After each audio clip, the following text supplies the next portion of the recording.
Humperdinck's sister, Adelheid, wanted to write a kind of little play for the children at home and asked her brother to help her out with some freshly composed songs. The result was so well received by the two's relatives and acquaintances that Engelbert Humperdinck decided to turn it into a real grand opera. He was able to do this because he had studied composition and had already won many prizes in his profession.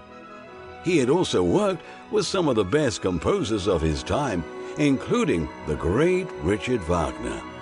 Humperdinck also learnt a few useful tricks from Wagner in making music. Hansel and Gretel was first performed in the Weimar in 1893, and it is by no means the only, but by far the most successful opera of its author.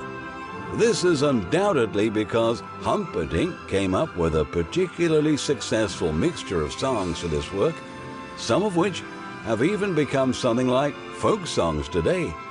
And then, of course, there is this fairy tale, an unbelievably exciting story of the two siblings abandoned by their parents, which he immortalized, and which can be seen during Christmas time at many opera houses throughout the world.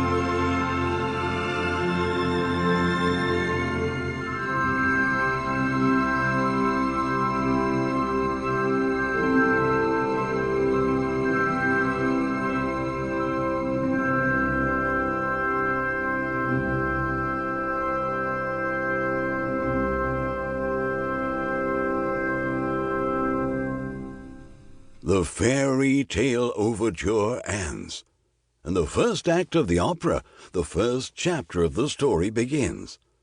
We are in a small, poor house on the edge of the forest. In the fireplace, a puny fire flickers, sparsely illuminating the parlor. On the walls hang many brooms, large and small.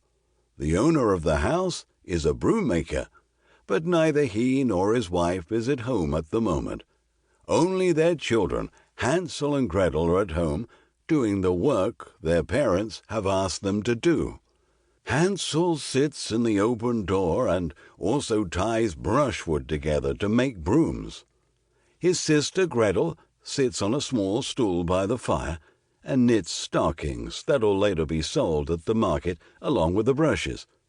Both children are terribly hungry because for weeks now their father's earnings have only been enough for dry bread.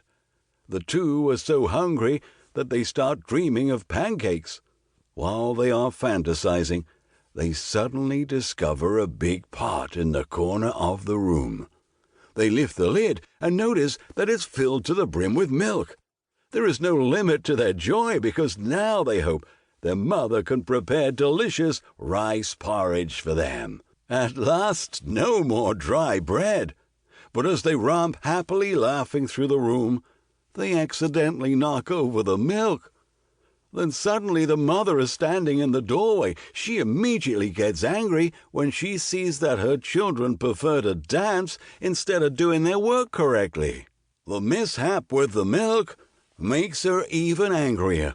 Now there's nothing left for dinner. Angrily, she orders Hansel and Gretel to immediately disappear into the forest to collect berries as a substitute for the milk, and heaven help them if they return without a full basket. The brother and sister do what their mother has ordered them to do, with their heads bowed, and set off into the dark forest.